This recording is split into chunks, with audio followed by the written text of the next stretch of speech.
king h8, and in this position there's the crushing rook takes b7, very powerful deflection off either f8 or f6. So if queen takes, then there's queen f6 mate, and if rook takes, then there's queen takes f8. So there was some attacking potential there, and it's amazing that Botvinnik was so calm in the face of this h-file onslaught, that really he'd calculated the position very well. That he's just going to take on e5 after taking the knight, and just have that one spare move to defend himself after hg, which is this knight f6. So maybe the best test for black was this knight c2 idea. But anyway, let me know if you do think that there might have been the possibility that these were two projects that Kotov and Botvinnik were given at the time to investigate, advances in chess, to see, A, computer chess, and B, human chess, if we can actually learn computers, especially in tactical positions.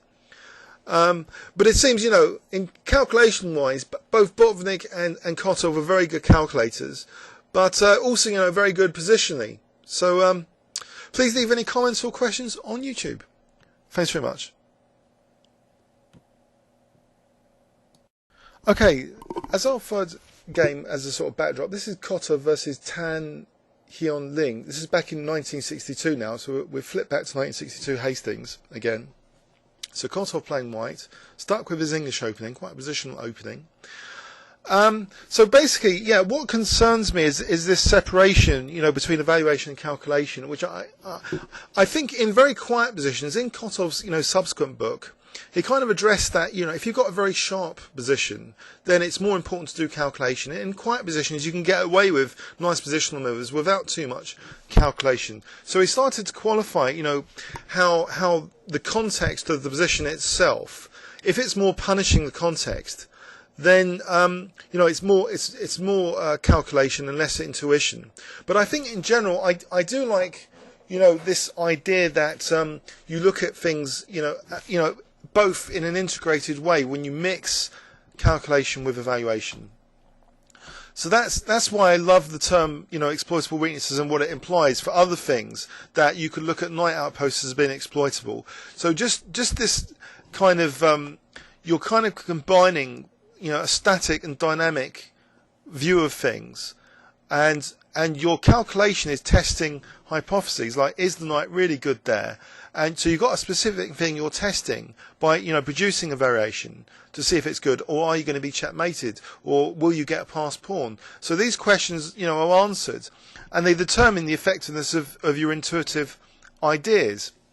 Now, at the recent London Classic, I said about this dualism approach. I mentioned it in one of the mornings to Hebden and Gavin Crawley were there. So these are really strong players.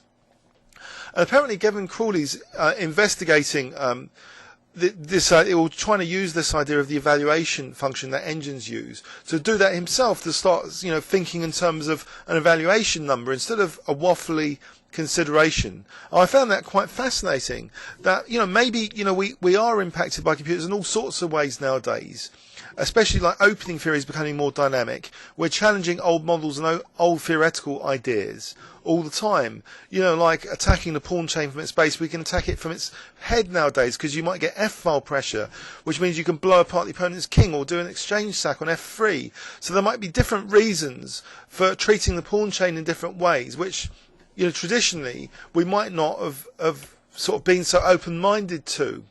So computers have had this definite impact on our thinking, to take old ways of playing and question them in new ways. And so this whatever works seems to create these new rules or these qualifications on old rules that make the game more sort of dynamic and more open-minded now. Like, we wouldn't necessarily laugh if someone blocked their c pawn with the knight. By the way, I find Kotov's play here quite dynamic, because he's prepared to sacrifice d4 and get rid of his double pawns to try and liberate his dark square bishop, on this diagonal. So this is a very aggressively played game. After e takes d4, c takes d4, it's definitely already a positional pawn sacrifice by Alexander Kotov. So after castles, now d5. So he's not only got rid of his double pawns because black didn't take that, but he's got this nice diagonal for his bishop. So bishop b2, bishop f5. So at least black's trying to get rid of the bishop pair. But now queen b1, knight e2 check, exploiting that pin on the bishop. And apparently white's still better after this, after king h1. Black's in a difficult position with that knight. He plays knight g4, and this already seems desperate. He's losing material, unfortunately. So what could black have done to avoid this disaster? After this, I mean, knight f5, I think white's still better after something like knight e4, queen f3. So it seems as though Kotov's played, this very dynamically, this Rubinstein variation, accepting double pawns and just preparing to sack one of the pawns, just to stretch the bishop to avoid it being a prisoner, and to avoid the knights being better in this kind of position. So he's really tore open the position, and black is now actually losing material here.